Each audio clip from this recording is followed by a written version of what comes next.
안녕하세요. 저는 30대 초반 여자랍니다. 많은 나이도 아닌데 의도하지 않게 결혼해 이혼까지 하게 되면서 화려한 돌싱으로 살려고 열심히 노력하고 있네요. 울적한 날에는 이곳에서 저와 비슷한 사연을 들으며 같이 울고 욕해주면서 듣는 재미가 있더라고요. 저의 이야기도 다른 분들 못지않게 기구하거든요. 이곳에 마지막으로 대나무 숲 마냥 다 털어놓고 새롭게 시작하고 싶어 사연 남겨봅니다. 인생의 초년부터 제 인생은 불행했어요. 초등학교 때 어머니를 여의고 중학교 땐 아버지가 병으로 돌아가셨죠. 친할머니와 단둘이 대학 때까지 살았어요. 할머니가 그래도 여유가 있으셨고 아버지 동생인 작은아버지 가족도 저를 신경 써줘서 대학 입학까지 힘들진 않았죠. 할머니가 부모님에게 못 받는 사랑을 더 넘치게 주셨거든요. 하나뿐인 가족인 할머니가 노환으로 병을 얻으셔서 제가 대학 2학년 때 돌아가시니까 진짜 하늘이 무너지는 기분이 이런 건가 싶더군요.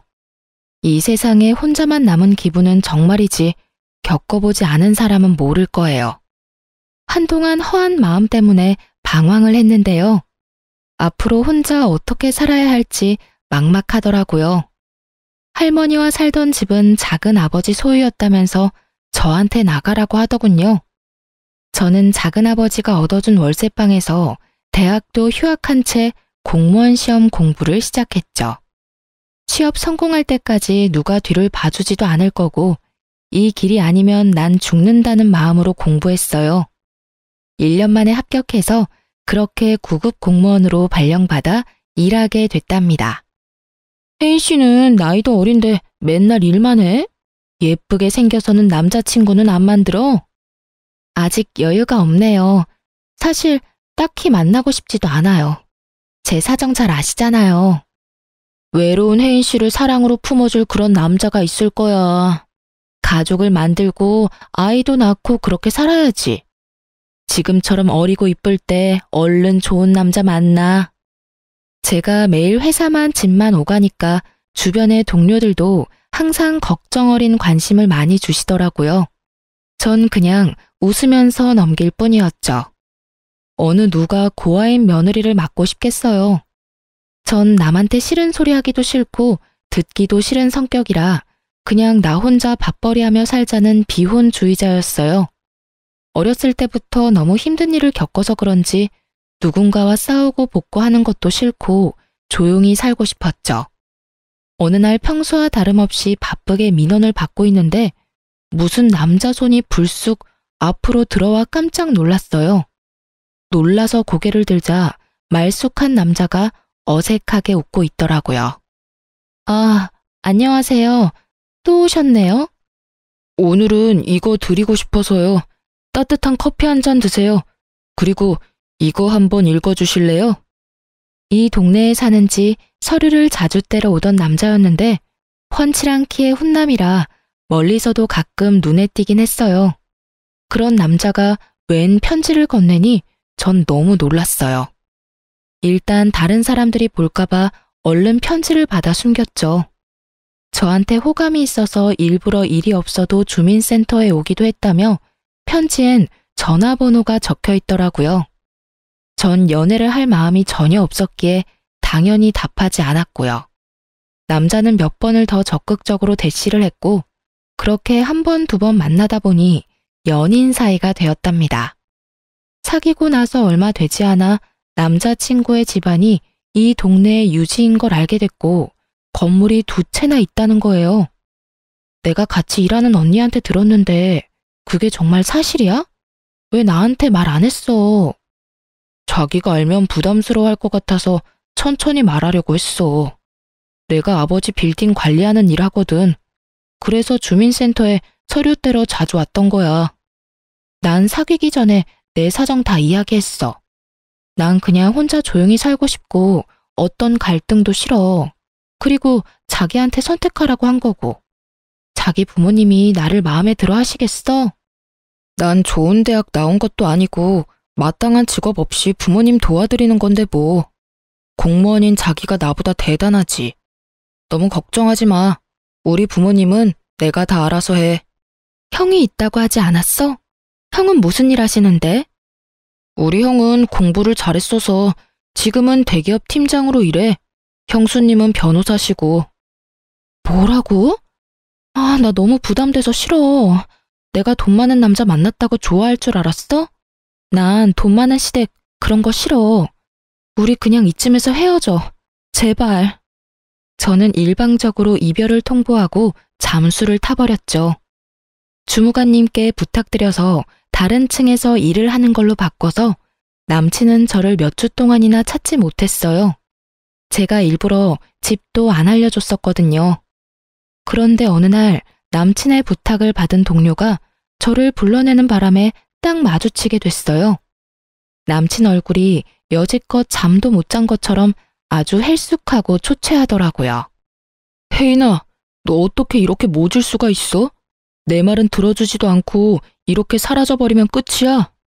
내가 우리 부모님한테 너에 대해서 다 말씀드렸어. 아버지가 너 만나보시고 싶대. 제발 나를 믿고 우리 같이 부딪혀보자. 내가 네 가족이 돼서 평생 행복하게 해줄게. 간곡하고 진실된 간청에 저는 그 사람을 한번 믿어보기로 했어요. 그렇게 남친 집으로 인사를 드리러 갔는데요. 제가 너무 걱정을 많이 한 것에 무색하게 예비 시부모님 모두 친절하게 대해주시더라고요. 내가 네 형편을 다 들었다.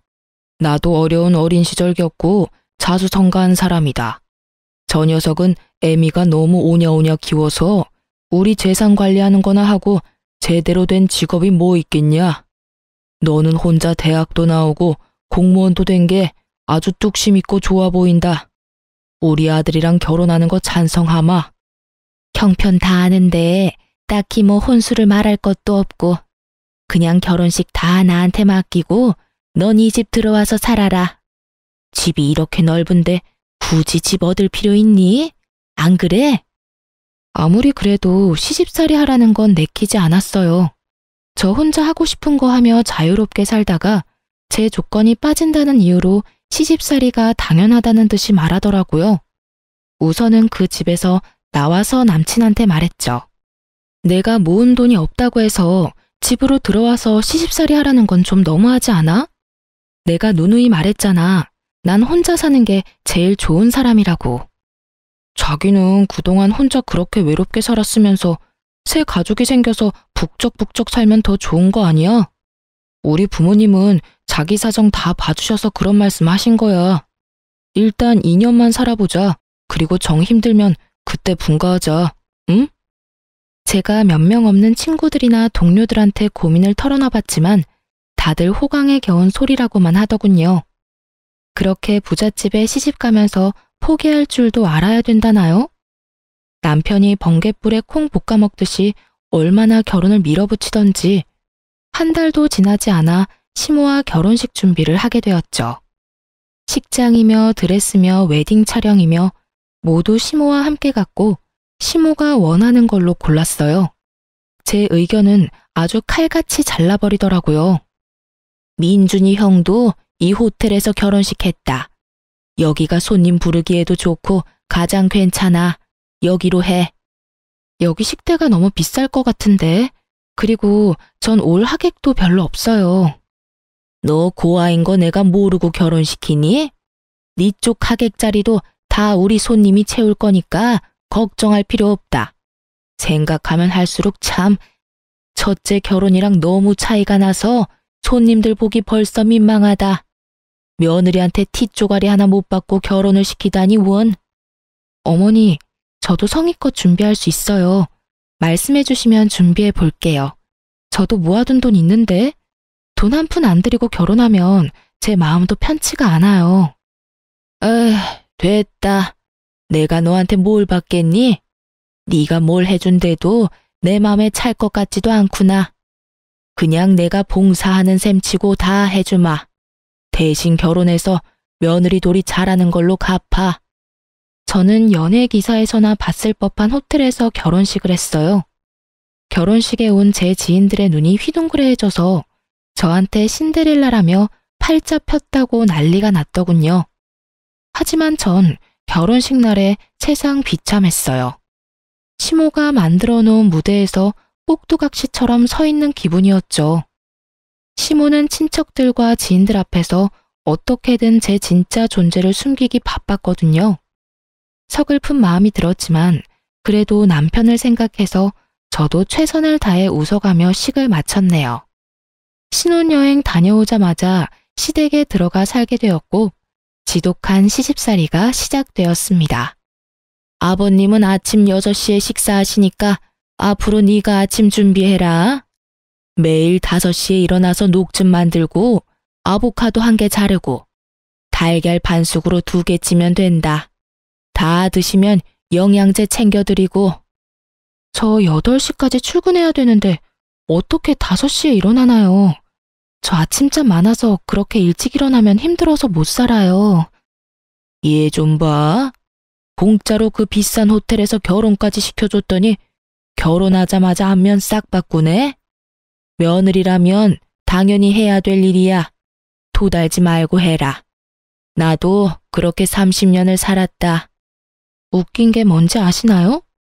나중에 알게 된 건데 도우미 아주머니가 오래 있었고 당연히 시부 아침도 시모는 전혀 차린 적이 없다네요.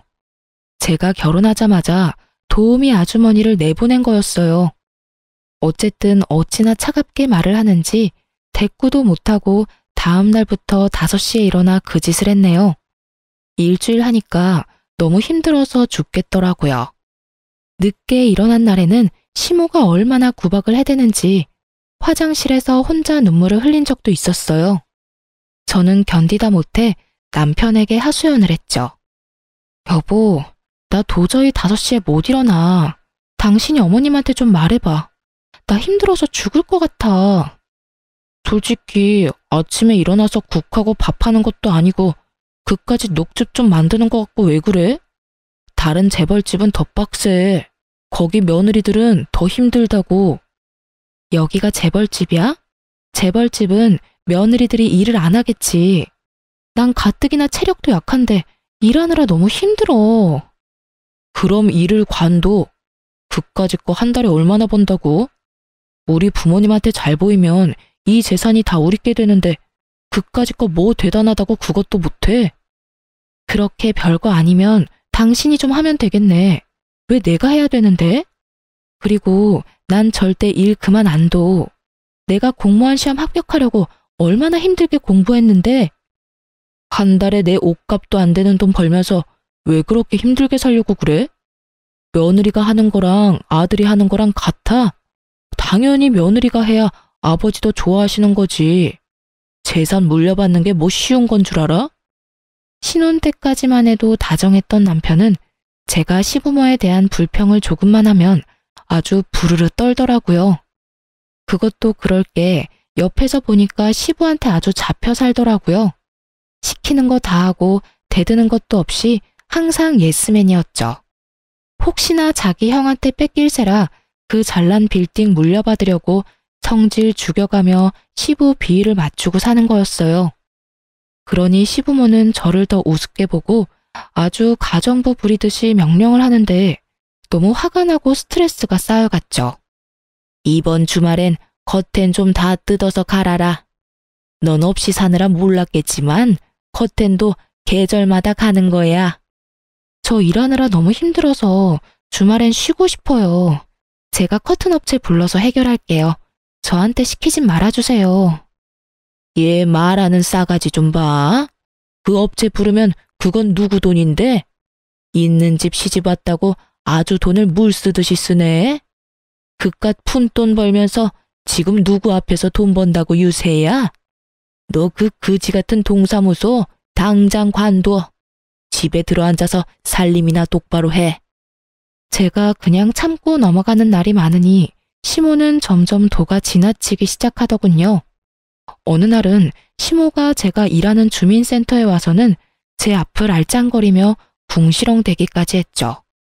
별로 하는 일도 없어 보이는구만. 맨날 뭐가 힘들다고 거짓말을 해대?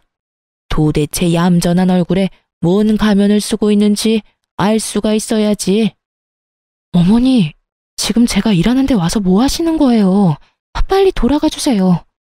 아니, 더우면 에어컨 쐬러 오고 추우면 히터 쐬러 올 수 있는 곳이 동사무소 아니야?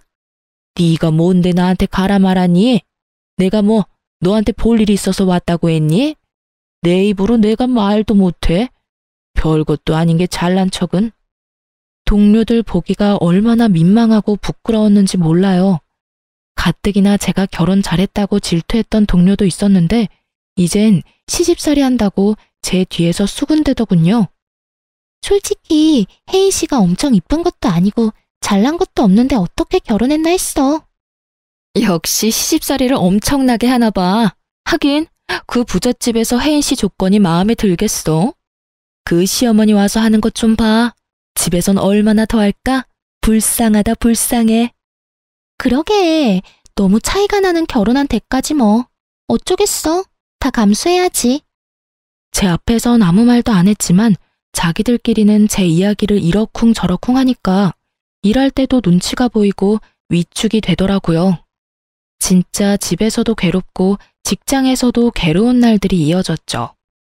전 어릴 때부터 참는 것에 익숙한 삶을 살았어요. 그래서 시모의 괴롭힘과 남편의 무관심, 동료들의 연민을 가장한 은근한 따돌림을 묵묵히 견디며 그렇게 3년의 결혼 생활을 이어갔답니다. 겉으론 내색하지 않았지만 제 속은 아주 썩어 문드러졌죠. 특히 시모 때문에 정신과라도 찾아가고 싶을 정도로 우울증에 시달렸어요. 특히 명절에는 제가 대부분의 음식을 해야만 했는데요. 남편 말로는 원래 도우미 아주머니와 시모가 같이 준비했었다고 하던데 저한테 그 많은 걸 다 시키더라고요. 저도 할머니랑 살 때는 귀한 손녀였어요. 그래서 음식 해본 적도 별로 없었고요. 근데 저 혼자 명절 음식을 다 하라니 진짜 기가 막혔죠. 남편이랑 다른 가족들 모두 제가 해야 된다고 강요를 하더라고요. 시모는 내가 하고 있으면 자기가 와서 마무리를 한다더니 정작 소파에 누워서 손톱이나 다듬고 있었어요. 그렇게 처음 맞는 명절에 된통 당하고 나서 명절 트라우마가 생길 정도였죠. 그래서 두 번째 맞는 설날에 한번 뒤집어 엎은 적이 있어요. 첫 번째 명절엔 그러려니 넘기려고 했는데 두 번째 맞은 설날에도 형님은 설날 당일 점심에 와서 밥만 먹고 봉투만 주고 가려고 하더군요. 설날에도 출근해야 한다면서요. 더군다나 저한테 대하는 것과는 너무 다르게 사근사근한 시모를 보니 부하가 치밀더군요. 아무리 바빠도 같은 며느리인데 형님은 와서 밥만 먹고 가는 건 아니지 않나요? 여보, 왜 이래? 떡국 잘못 먹었어? 형수님이 얼마나 잘 나가는 변호사인데 엄청 바쁘다고. 아, 미안해 동서. 내가 요리는 젬병이고 내가 명절에 더 바쁜 건 사실이야. 너 미쳤어? 아니, 지금 하늘 같은 형님한테 이게 무슨 태도야? 너는 고아에다 근본도 없는 주민센터 시다발이고 얘는 국내 최고 로펌 변호사인데 같은 며느리라고 같은 대접이라도 받고 싶어? 기가 막혀 진짜. 시모가 저한테 상스러운 말까지 해대며 비난하는 동안 아무도 제 편을 들어주지 않더군요. 심지어 남편은 시모를 말리기는커녕 잘못했다고 빌라더라고요. 저는 서러운 마음을 참지 못하고 그렇게 집을 뛰쳐나갔어요. 그 후로 어떻게 됐을 것 같으세요? 너 나간 김에 아예 완전히 나가버려. 그냥 짐 싸서 나가라고. 감히 누구한테 음식을 하라 마라 못하겠다고 난리야. 그냥 이혼해. 이혼하라고 하면 누가 무섭나요? 그럴게요. 이혼하고 나가면 되잖아요. 당장 부모님한테 잘못했다고 해. 대들지 말고. 제가 잘 말할게요, 엄마. 시모가 자기를 무시했다면서 당장 이혼하라고 난리를 쳤고 저도 시모가 너무 끔찍해서 이대로 이혼하고 싶더라고요. 이혼하는 게 희망으로 느껴졌다면 믿어지시겠나요? 근데 시부가 딱 한마디로 상황을 종결시켜버렸죠. 내 눈에 흙이 들어갈 때까지 이혼은 없다. 남들 부끄럽게 무슨 이혼이야? 당신도 또 한 번 그런 소리 꺼내면 당신부터 이혼이야. 알았어? 시모는 이혼 당하는 게 무서웠는지 그 후로 이혼 소리는 못 하더라고요. 그 대신 저를 더 교묘하게 괴롭혀만 갔어요. 저는 3번째 맞는 추석이 다가오자 가슴에 돌덩이를 얹은 것 같고 잠잘 때도 눈물이 줄줄 흐를 정도였죠. 아무리 빠져나오려고 해도 깊은 늪에 빠진 것처럼 무기력하고 제 자신이 한심해만 보였어요. 바보같이 왜 당하고만 있냐고 하실 분도 있을 거예요. 근데 제 편을 들어줄 가족 한 명 없는 처지에 저를 나쁜 며느리 이상한 애로 몰고 가는 시댁에서 살아보세요. 나중엔 진짜 제 자신이 이상한가 보다 이런 생각까지 하게 되더라고요. 그러던 중에 저에게 편지 한 통이 왔는데요. 영 내용을 알 수가 없어 변호사인 형님에게 좀 물어보기로 마음을 먹었어요. 그래서 변호사 사무실로 찾아가 봤죠. 형님은 그래도 친절하게 저를 맞아주더군요. 그동안 명절 때 아니면 만난 적도 없고 대화도 별로 해본 적이 없어서 저를 무시한다고 생각을 했었거든요. 형님에게 편지에 대해 조언을 들은 뒤에 나가기 전에 용기 내어 한마디 했죠. 형님, 바쁜 건 알겠는데 그래도 명절엔 와서 좀 도와주셔야 되지 않아요? 저 혼자 그 많은 음식 해야 되는데. 나도 참 난감하네. 지금까진 도우미 아주머니 여러 명이 음식 준비해서 난 그런 부담이 전혀 없었는데. 나도 동서 혼자 땀 뻘뻘 흘리며 하는 거 보면 당연히 마음 편치가 않아. 어머니가 왜 갑자기 그러시는지. 제가 마음에 안 들어서 그러는 거죠. 저 골탕 먹이려고요. 제가 언제까지 버틸 수 있으려나 싶네요. 형님의 두루뭉실한 대답을 듣자 역시나 내 편은 아니라는 생각이 들더군요. 그렇게 지옥 같은 추석 전날이 찾아왔어요. 근데 아침에 초인종이 울려 나가보니 형님이 카트에 뭘 가득 싣고 왔더라고요. 아니 네가 이 아침부터 웬일이니? 이번 명절엔 뭐 휴가라도 낸 거니? 나야 우리 큰며느리 얼굴 보니 반갑고 좋네. 내일 못 올 것 같아서 오늘 대신 왔어요. 동서, 이것 좀 받아줘. 다 주방에 놔주면 돼. 아니 이게 다 뭐니? 먹을 걸 사온 거야? 네, 명절 음식 다 사왔어요. 송편도 유명한 떡집에서 넉넉하게 사왔고요. 제가 아는 유명한 한정식집에 일부러 부탁해서 예약 걸어서 사온 거예요. 음식 만들려고 장도 다 봐왔는데 덜컥 이렇게 사오면 어쩌니? 말이라도 해주지. 미리 말씀드리면 당연히 필요 없다고 하셨을 거 아니에요? 장 본 건 나중에 해먹으면 되는 거고 이번 추석엔 제가 사온 음식으로 명절 지내세요. 제 성의 봐서라도요. 동서도 이번 추석에 좀 쉬어. 친정 없어도 하루 정도는 호텔에서 푹 쉬는 것도 좋지. 내가 하루 잡아줄게. 내일 모레 어때? 어머 얘, 그게 무슨 말이야? 그럴 필요 없다. 네 덕에 음식도 안 할 건데 뭐가 힘드니? 그래도 사람은 혼자 푹 쉴 시간이 필요해요, 어머니. 저도 가끔 혼자 푹 쉬어야 좀 충전이 되더라고요. 내가 회원으로 있는 호텔 알려줄 테니까 내일 모레 하루 쉬고 와. 자세한 건 내가 문자로 보내놓을게.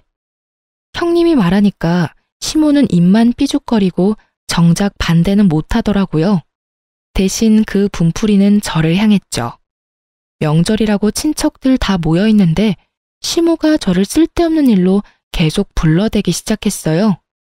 여기 수정과 좀 더 내와. 다 떨어진 거 안 보여? 야, 여기 더럽잖아. 얼른 걸레 가져와서 닦아. 아주 명절에 음식도 안 만들어서 살판 났지? 친척 어른들 다 계시는데 빠릿빠릿 움직여야지. 이렇게 굼떠서야 내가 창피해서 못 산다. 저기 저상 얼른 다 정리하고 새로 차려라. 저는 더 이상 참을 수가 없었어요. 시모가 큰 소리 칠 때마다 친척들도 저를 보며 수근거렸고 눈빛을 주고받으며 키득거리기까지 했어요. 제가 왜 이런 취급을 받아야 하는지 부하가 치밀었죠. 저를 무슨 시종 부리듯이 야야 거리는 시모 면상에 결국 못 참고 걸레를 집어 던졌죠. 야, 이게 미쳤나? 너 지금 나한테 걸레 던졌어? 너 정신 나갔어? 이제 사람 좀 그만 괴롭혀요. 당신 때문에 정신병 걸리기 직전이니까. 이 미친 할망구야, 적당히 좀 하라고. 야, 너 미쳤어? 어머니한테 무슨 말버릇이야. 당장 무릎 꿇고 싹싹 빌어. 당장. 싹싹 빌어야 될 건 너랑 네 엄마야. 사람 취급 안 하고 괴롭히는 게 즐겁니? 네가 중딩이야? 이 마마 파파보이 새끼야. 그깟 재산 받으려고 네 마누라가 어떤 취급받는지 뻔히 알면서 모른 척이나 하고 평생 지켜준다며, 울타리가 돼준다며, 이 비굴한 자식아. 역시 머리 검은 짐승은 함부로 거두지 말라고 했어. 어디서 굴러먹던 고환염 받아줬더니 남 부끄럽게 친척들 앞에서 이게 무슨 짓이야? 민준이 너 당장 네 마누라 무릎 꿇리지 못해? 남편이 시모 말을 듣자마자 제 어깨를 잡아 누르면서 억지로 무릎을 꿇리게 하는 거 있죠. 제가 남편을 확 밀어버리자 남편이 눈을 번뜩이더니 제 뺨을 때리는 게 아니겠어요? 뺨을 맞는 순간 제 눈에서 별이 반짝하더군요. 저도 질세라 남편 뺨을 갈겨버리고 머리통도 마구 때려버렸어요. 야, 나 더 이상은 너랑 못 살아. 부모한테 한 푼이라도 더 받으려고 빌빌대는 이 한심하고 찌질한 놈아. 야, 너 미쳤어? 이 거지 같은 게 지금 누굴 때려? 이쁘다 이쁘다 해주니까 간이 배 밖으로 나왔냐? 그래서 내가 집안 보고 결혼해야 된다고 했지? 보고 배운 게 없으니 이렇게 상스럽게 굴지. 너 당장 얘랑 갈라서라. 애 없을 때 버려버리라고. 사람들 앞에서 며느리한테 야야거리는 게 더 저지르고 상스러운 거야, 이 아줌마야. 갈라서라고? 웃기고 있네. 내가 네 그지 같은 아들 버리는 거야. 알았어? 저는 그 길로 그 지옥 같은 집구석을 나왔어요. 사실 그 전에 제 명의로 아파트를 미리 구해놨었죠. 혼자만의 공간에 있으니 그제야 숨통이 트이고 진짜 살 것 같더군요. 저는 미리 상담했던 변호사와 바로 소송을 시작했어요. 소장을 받은 남편이 전화를 했더군요. 어쨌든 정리는 해야 했기에 카페에서 만났죠. 남편이 저를 보며 한심하다는 듯이 혀를 차는 게 기가 막혔어요. 지 부모 없으면 백수 주제에 뭐가 잘났다고 저러는지 말이죠. 이혼 소송은 아무나 하는 줄 알아? 그거 하면 돈이 얼마나 들어가고 시간이 들어가는데 네 쥐똥 같은 월급으로 감당할 수 있겠어? 너랑 네 엄마 엿먹일 돈은 충분히 있으니까 걱정 끄셔. 내가 그동안 살았던 정도 있고 하니까 합의금 명목으로 돈 좀 줄게. 소송 취하하고 그냥 합의 이혼이나 해. 대신 우리 집에서 있었던 일은 발설하지 않는다는 각서 하나 써. 아, 진심으로 웃겼다. 야, 니네 집이 뭔 삼성, 현대, 재벌집이야? 다 아침 드라마 많이 본 네 엄마 머리에서 나온 거겠지. 그래서 각서 써주는 조건으로 얼마 줄 건데? 5천 줄게. 우리가 4년밖에 안 살았는데 그 정도면 많이 주는 거야. 고작 5천 갖고 재벌 코스프레를 하시겠다? 그딴 조건 내걸려면 10억은 가져와야지. 소송 이기면 그거보다 많이 받겠다. 좋은 변호사나 구해. 우리 형수님이 로펌 최고 변호사인데 너 감당할 수 있겠어? 길고 짧은 건 대봐야 아는 거고. 앞으로 변호사 통해서만 연락할 거니까 함부로 나한테 전화하지 마. 약 5개월의 이혼 소송이 이어졌어요. 저는 다른 곳으로 발령 신청해서 근무지도 옮겼고 그 사이에 진급도 했죠. 이혼 소송이 괴로울 줄 알았는데 전혀 아니었어요. 그 집구석에서 스트레스 받고 우울증 걸리는 것보다 혼자 일하며 혼자 꾸려나가는 삶이 정말 만족스러웠죠. 소송 비용도 전혀 부담되지 않았어요. 그만한 비결이 있었거든요. 어느 날 형님한테 전화가 와서 반갑게 받았죠. 동서, 아니, 혜인아, 잘 지내고 있지? 오늘 확정 판결 난 거 들었어. 우리 박 변호사 일 잘하지? 승소한 거 축하해. 다 형님, 아니, 언니 덕분이에요. 정말 감사해요. 언니가 제 인생의 은인이에요. 덕분에 재산 분할도 넉넉하게 받아서 1억 넘게 받을 것 같아요. 그 집구석 지금 그 돈 마련하느라 쩔쩔 맬 거야. 아마 그 돈 없을 거거든. 나도 한 달 전에 이미 이혼 소송 들어갔어. 결국 아주버님 사고 친 거예요? 그 인간 때문에 결국 건물 하나 경매로 넘어갔어. 그래서 그거 보고 바로 나도 소송 시작했지. 그 인간 안 보고 사니까 진짜 살 것 같아. 사실 전 형님의 도움을 참 많이 받았어요. 결혼하고 3년까지만 해도 형님과 제대로 대화도 못 해봤는데요.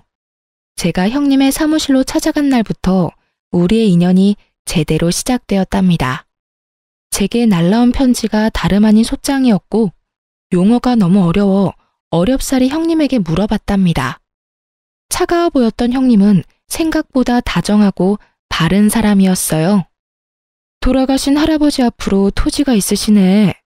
근데 상속자를 동서로 해놓으셨는데 작은아버지가 동서한테 일부러 숨기셨나 봐. 이 합의서로 동의하거나 그냥 무시하면 작은아버지한테 넘어간다는 내용이야. 토지 받고 싶으면 소송을 해야 할 것 같아. 어떻게 할래? 어쩐지 작은아버지가 할머니 돌아가시니 저랑 인연을 딱 끊어버리더라고요. 평소 같았다면 그냥 당하고만 살았겠죠. 형님이 저 좀 도와주세요. 소송 어떻게 하면 될까요? 그렇게 소송이 진행됐고 제가 승소해서 자그마치 10억 상당의 토지를 상속받을 수 있었어요. 작은아버지가 저한테 찾아와 협박도 하고 회유도 하면서 소송을 막으려고 별짓을 다 하더군요. 시집도 모자라 제 가족하고도 싸워야 한다니 진짜 너무 힘든 시기였어요. 하지만 형님이 작은아버지를 직접 만나 다신 저한테 연락 못하도록 해결해줬고 제가 무너지지 않도록 많은 도움을 줬답니다. 재테크에 밝은 형님 덕분에 절반은 팔아서 제 명의의 아파트를 샀고 절반은 묻어두었죠. 처음으로 제 집을 마련한 날, 형님을 초대해서 둘이 와인 한잔하며 속 깊은 얘기를 나눴어요. 동서, 이젠 그만 당하고 살고 도련님이랑 이혼해. 이제 집도 있겠다, 돈도 있겠다, 연금 나오는 직장 있겠다. 그런 팔푼이랑 살면서 왜 어머니한테 당하고만 살아? 저도 진짜 지긋지긋해요. 정말 이혼하고 싶어요. 근데 어릴 때부터 혼자 살아서 또 혼자가 된다는 게 두려운가 봐요. 제가 바보죠 뭐. 나도 이제 이혼할 거야. 그 인간 시부모가 하도 오냐오냐 키워서 인성 개판인데 주식 중독으로 돈도 엄청 말아먹었어. 내가 진짜 남 부끄러워서 말도 못하고 냉가슴 앓으면서 살았는데 이번에 집 담보 잡으려던 거 미리 알게 돼서 나도 간신히 막았어. 허우대만 멀쩡하면 뭐해? 속은 완전히 썩은 인간이야. 형님은 워낙 똑부러져서 겉으로 보기엔 진짜 완벽한 사람 같았는데 혼자 소갈이 하느라 힘드셨겠어요. 아니야. 완벽하긴. 나한텐 과찬이지. 하여튼 그 인간 결국 시부모 몰래 건물 하나 저당 잡혀서 돈 끌었었어. 진짜 그거 보니까 제정신으로 사는 것 같진 않더라고. 중독이구나 싶어서 얼른 갈라져야겠다고 마음먹었지. 그 시한폭탄 같은 인간이 죽지 않는 한 시댁은 폭삭 망할 거야. 언제가 될진 모르지만. 아무튼 동서도 그만 구박받고 재산 분할 받을 수 있을 때 얼른 갈라서 내가 특별히 신경 써서 도와줄 테니까. 동서는 마음 단단히 먹고. 저는 그 후부터 형님의 도움으로 이혼 소송에 이길 수 있는 증거를 차곡차곡 모아두기 시작했어요. 시모가 폭언할 때마다 일기를 써서 남겨뒀고 동영상도 많이 찍어뒀죠. 그리고 명절 때 난리가 났을 땐 형님이 저 대신 몰래 동영상을 다 촬영해줬답니다. 형님과 친분이 있는 변호사와 그렇게 소송을 진행했고 당연히 제가 승소하게 된 거죠. 형님 역시 몇 달 후 당연히 승소했고 거액의 위자료와 재산 분할을 받아냈다고 하더라고요. 거기다 시부도 건설업을 무리하게 시작해보려다가 빚을 엄청 지고 있던 상태였는데 결국 갚지 못해서 갖고 있던 건물 2채를 다 처분해서 빚잔치를 했다고 하더군요. 말 그대로 진짜 쪽박을 찬 거죠. 아주 꽃이다고 생각하고 있었는데 세상에 시모한테 전화가 온 거 있죠? 네가 일하는데 찾아가 보니까 다른 데서 일한다고 하더라. 오랜만에 얼굴 보고 싶었는데 얼마나 아쉬웠는지 몰라. 혼자 살면서 밥은 잘 먹고 다니니? 외롭고 힘들지는 않고? 뭐 잘못 먹었어요? 우리가 따뜻하게 안부 물을 사이에요. 다신 전화하지 말아요. 예. 끊지 말고 잠깐 얘기 좀 하자. 내가 요즘 네 생각이 얼마나 나던지 꿈에도 네가 나와서 울고 그러더라. 그래서 뭔 일이 있나 걱정이 돼서 전화한 거야.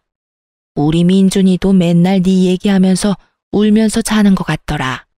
내가 얼마나 마음이 아프던지. 우리 민준이는 너 없이는 못 살 것 같더라. 그냥 다시 합치면 어떠니? 미쳤어요? 그 집구석 다 망한 거 세상이 다 아는데 돈 한 푼 없는 백수랑 내가 왜 재결합을 해요? 여전히 주제도 모르고 양심도 없네. 쓸데없는 소리 계속 짓거릴 거면 끊어요. 또 전화하면 가만히 안 있을 줄 알아요? 아가야, 제발 우리 민준이 한 번만 받아줘. 아주 폐인이 돼서 내가 옆에서 보기가 안 됐다. 그래도 우리가 한 가족이었는데 어떻게 이렇게 매정하게 구니? 아이고, 내 팔자야. 이젠 너한테까지 내가 구걸을 하고 아주 못 산다. 아주 혼자 울면서 신세 한탄까지 하길래 그냥 끊어버렸고 심호 번호는 차단해버렸답니다. 어이없게도 며칠 후엔 전 남편 놈이 제 아파트 앞에서 저를 기다리고 있더군요. 여길 당신이 어떻게 알고 왔어? 내 뒤라도 캔 거야? 이번엔 콩밥 한번 먹어볼래? 여보, 내가 다 잘못했어. 내가 이렇게 빌게. 난 당신 없이는 못 살아. 내가 당신이 원하는 건 뭐든지 다 할게. 나 좀 다시 받아주면 안 될까? 네 엄마랑 너랑 짰어? 갑자기 쌍으로 왜 이 난리야? 형님한테 뭔 말이라도 들었나 봐. 왜? 내가 돈이라도 좀 있어 보이니까 없던 마음이 짠하고 생기디? 어? 아니야. 우리 집이 어려워진 건 알고 있어? 갑자기 이렇게 돼버리니까 그동안 날 이해해주고 사랑해준 건 당신밖에 없었다는 생각이 들었어. 여보, 내가 집안일 살림 다 할게. 이런 사랑 싸움은 1년만 지나면 다 아물기 마련이야. 우리가 나이 들어서 생각해보면 다 아무것도 아닐 일이라고. 1년만 지나면 아물어? 이 못된 인간아. 네 엄마한테 당해서 받은 상처는 내가 죽을 때까지 못 잊을 거야. 네 엄마 닮은 사람만 길거리에서 만나도 가슴이 철렁해. 너랑 네 가족이 나를 얼마나 죽을 만큼 힘들게 만들었는데. 뭐? 재결합을 해? 누구 좋으라고? 폭삭 망하니까 네가 나이 많은 백수라는 걸 처절하게 깨달았나 봐. 아, 그래. 너 능력 있다. 인정해주니까 좋아? 그래도 내 덕에 너도 부잣집 사모님 소리 들으면서 어깨 으쓱하면서 살았잖아. 그니까 너도 날 좀 도와줘야지. 내가 지금까지 직장 다녀본 적이 없는데 이 나이에 어떻게 취직을 하냐? 사업이라도 시작해보게. 당신이 돈 좀 빌려줘. 당신 능력 있고 돈도 있잖아. 내가 뭔 돈이 있어. 나한테 항상 근본 없는 거지라고 하더니 왜 거지한테 돈을 빌려? 머리에 총 맞았어? 부모 덕에 지금까지 공과금도 제대로 못 내는 주제에 사업 같은 소리 하네. 머리에 똥 만들어서는. 당장 꺼져. 또 찾아오면 그땐 경찰 부를 거니까. 저는 제 팔을 잡고 늘어지는 놈을 사정없이 밀쳐내고 집으로 뛰어들어가 버렸어요. 또 찾아올까봐 이사를 가야 되나 고민했는데 그 뒤로 찾아오진 않더라고요. 꿀의 자존심이 엄청 센 인간이거든요. 그리고는 얼마 후 형님과 통화를 할 수 있었죠. 혹시 도련님 찾아가고 그러지 않았어? 아, 미안해. 전 남편이 자꾸 찾아와서 날 얼마나 괴롭히는지. 돈 달라고 아주 지랄을 하더라고. 말싸움 하다가 나도 흥분해서 동서도 부자 됐다는 말을 실수로 흘려버렸네. 진짜 미안해. 아니에요. 오히려 통쾌하네요. 그동안 나 찌질하게 사는 줄 알고 연락 딱 끊었다가 제가 돈 있다니까 바로 전화 오고 찾아오는 꼴이라니.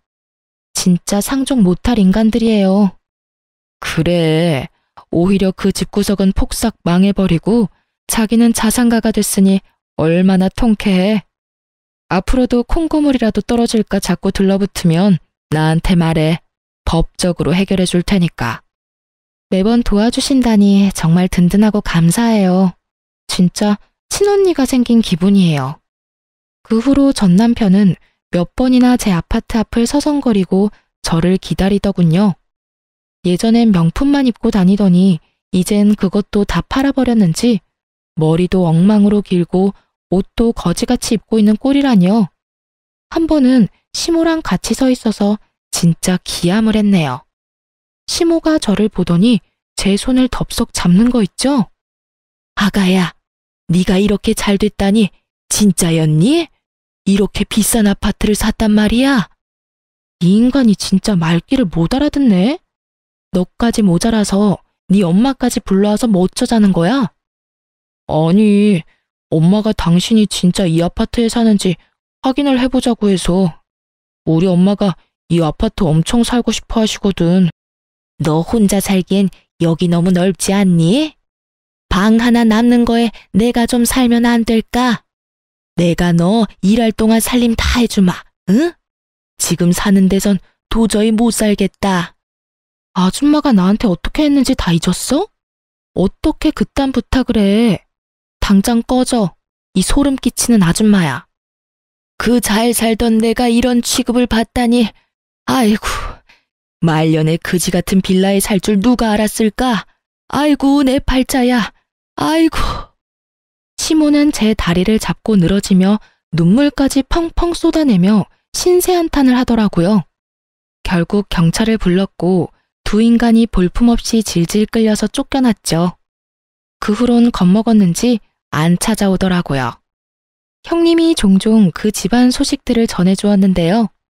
시부는 재산 다 잃은 충격으로 결국 뇌출혈로 쓰러졌고 그나마 남은 재산도 급하게 병원비로 다 빠져나가고 지금은 병원비를 못 내니 시모가 좁은 집에서 시부 병수발하면서 산다고 하고요.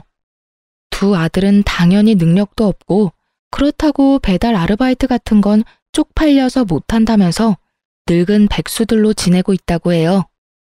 방 2개인 곰팡이 피는 코딱지만한 빌라 월세에서 산다니 시모가 제 아파트를 탐낸 것도 당연한 거죠. 제가 이혼 안 했다면 그 집구석에서 같이 살았거나 아님 제 돈을 다 처박아야 했겠죠? 생각만 해도 진짜 아찔하네요. 저는 그 후로도 형님과 종종 만나서 식사도 하고 서로 생일도 챙겨주면서 친한 언니 동생 사이로 잘 지내고 있어요. 형님도 거지가 된 전 남편이 계속 사무실로 찾아오고 협박도 했다가 잘못했다고 울다가 돈 빌려달라고 하다가 별쇼를 다 해서 진저리가 났다네요. 결국 접근금지 신청하고 이젠 혼자 다른 지역에서 변호사 사무실 개업해서 멋진 대표님이 되셨답니다. 볼 때마다 진짜 멋진 사람이라는 생각을 해요. 시궁창 같았던 결혼 생활에서 남은 유일한 선물이 바로 전 형님이자 지금의 친한 언니네요. 이제 이혼한 지도 꽤 지났네요. 저는 여전히 성실히 일하면서 잘 지내고 있어요. 가끔 친구를 만나기도 하지만 워낙 혼자 지내는 걸 좋아해서 외롭지가 않네요. 정말 결혼해서 해방된 것만으로 저의 인생은 확 달라졌답니다. 제 은인인 형님 덕에 요즘은 재테크 공부도 열심히 하고 있거든요. 재산이 불어나는 걸 보니까 안 먹어도 배부르다는 게 이런 건가 싶어요. 어릴 때부터 내 인생은 왜 그럴까 박복하다고 불평만 해왔는데요. 이번 이혼으로 제 인생은 제가 만들어가기 나름이란 걸 확실하게 깨달았답니다. 제 사연을 듣고 계신 분들 중에서도 지금 힘드신 상황이라면 곧 좋은 일이 생길 테니까 조금만 힘내시길 바래요. 들어주셔서 감사하고 모두 행복하세요.